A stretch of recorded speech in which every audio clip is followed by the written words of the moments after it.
लग्नानंतर होईलच प्रेमच्या आजच्या भागात आपण पाहणार आहोत. मालिनी काकूंनी सगळ्यांसमोर बॅग फेकलेली असते आणि त्यातलं सामान बघून सगळ्यांना धक्का बसतो. तेव्हा मालिनी काकू म्हणतात, आता तुम्ही चौघांनीच ठरवायचं आहे यांच्यासोबत काय करायचं ते.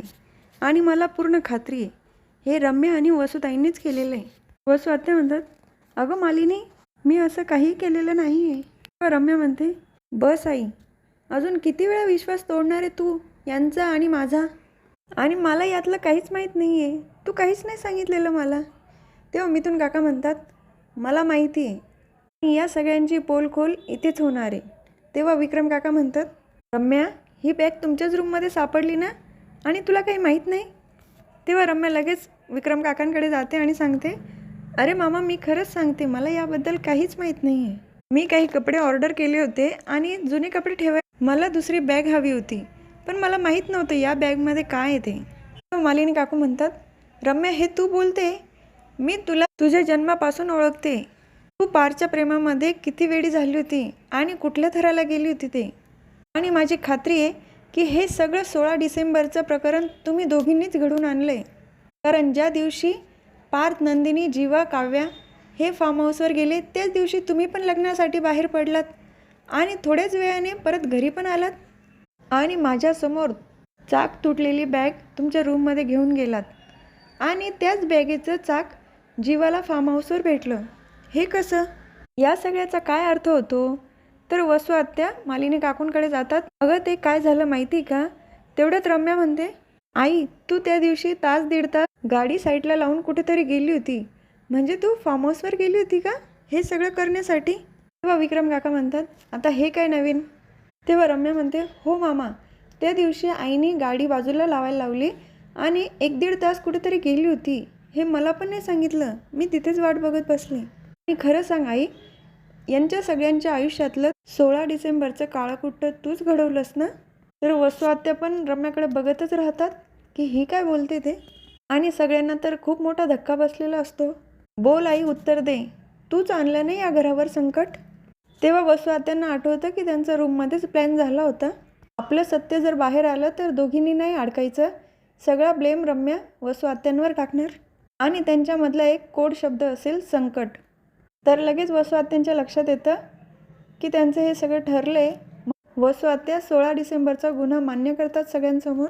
हो, मीच केलं आहे ते सगळं. मी गेली होती फार्म हाऊसवर, सगळे पुरावे मी जमा केले आणि पारच्या पेनड्राईव्हमध्ये पण मीच टाकले होते.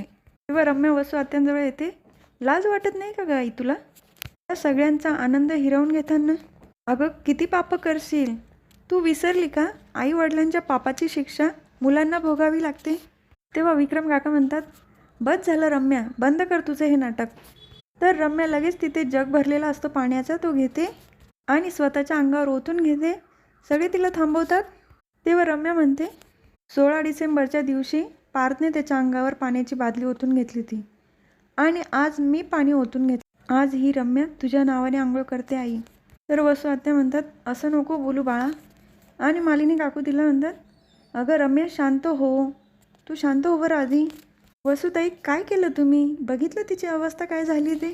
तर रम्या म्हणते, जर तू माझी आई नसतीस ना आई, तर मी तुझ्या कानाखाली बोलणार तितक्यात थांबते आणि बाकीचे पण तिला थांबवतात. मालिनी काकू म्हणतात, अगं रम्या, तुझ्या बोलण्यावर तरी ताबा ठेव, काय बोलते तू? तेव्हा पार्थ म्हणतो, आई, तुला अजून पण खात्री आहे की हे सगळं फक्त वसू आत्यानेच केलं आहे? तर मालिनी काकू म्हणतात, मला माहीत नाही पार्थ, पण आशा पण एकदा बोलली होती की पेनड्राईव्ह वसूताईंनी लपून ठेवला होता तुझ्या टेबलवर. आणि वसूताई बोलल्या पण होत्या ना की 16 डिसेंबरनंतर त्यांनी कोणाच्याही आयुष्यामध्ये ढवळाढवळ केलेली नाही आहे. तर या सगळ्याचा काय अर्थ असू शकतो? तेव्हा मिथून काका म्हणतात, 1 मिनटं रम्या, त्या बॅगमधलं सगळं सामान मी बघितलं होतं, पण तो टॅटूचा फोटो नव्हता त्यामध्ये. टॅटू काढलेला फोटो आला कुठून? आणि असं नाही वाटत की वसूताईंनी त्या 1.5 तासामध्ये सगळं सामान पण गोळा केलं, टॅटूचा फोटो पण घेऊन आले? ते एकटीचं काम नाही, त्यामध्ये रम्याचा सुद्धा हात आहे. तू ये ना उसातनं जाते पण अंगाला पाचटसुद्धा लागू देत नाही. तर रम्या मनातच विचार करते की त्यांनीच तो फोटो आणलेला. तर ती जीवाला मुद्दाम सांगते, एक काम कर, ते फोटो स्टुडिओमध्ये फोन कर आणि टॅटू काढलेला फोटो घ्यायला कोणी आलं होतं का याबद्दल विचार. तेव्हा जीवा म्हणतो, तू आधी शांत हो रम्या, जाऊ दे ना काका, कशाला आता तो विषय उकरून काढायचा. मला वाटत नाही की 16 डिसेंबरच्या प्रकरणामध्ये रम्याचा काही हात असेल, पण वसू आत्यांचा नक्की असू शकतो. काव्या पण म्हणते, मला पण असंच वाटतंय की रम्याने काही केलं नसावं, पण वसू आत्या नक्कीच हे करू शकतात.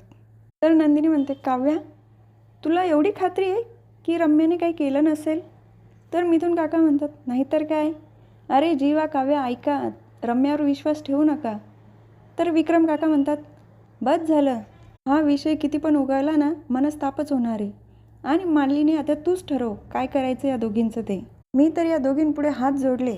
वसू आत्या समोर येतात आणि हात जोडून विक्रम काकाची आणि मालिनी काकूंची माफी मागतात. काव्या आणि नंदिनीने आपल्या भावा बहिणीच्या नात्यामध्ये फूट पाडली आणि या कारणामुळे मी हे सगळं केलं, पण रम्याचा यामध्ये काहीच हात नाही, तिला काहीच माहीत नव्हतं. हे सगळं खरं आहे, मी माझ्या मेलेल्या नवऱ्याची शपथ घेऊन सांगते. तर रम्या वसू आत्यांच्या मागच्या बाजूला येते आणि म्हणते, बाबा जर हे सगळं वरून बघत असतील ना तर त्यांचा आत्मा तळमळत असेल ग, किती खालच्या थराला गेलीस तू. तर वसू आत्या म्हणतात, चुकली ग तुझी आई. तर रम्या म्हणते, चुकलीस ना, तर या चुकीची शिक्षा पण भोग. आजपासून तू या घरामध्ये राहायचं नाही. सगळ्यांना हे ऐकून तर खूप मोठा धक्का बसतो. तर हा भाग इथेच संपतो. पुढील भागात बघायला मिळतं की पार्थ रम्याला म्हणत असतो, मी तुझ्यावर विश्वास ठेवा असं तुला वाटत असेल तर.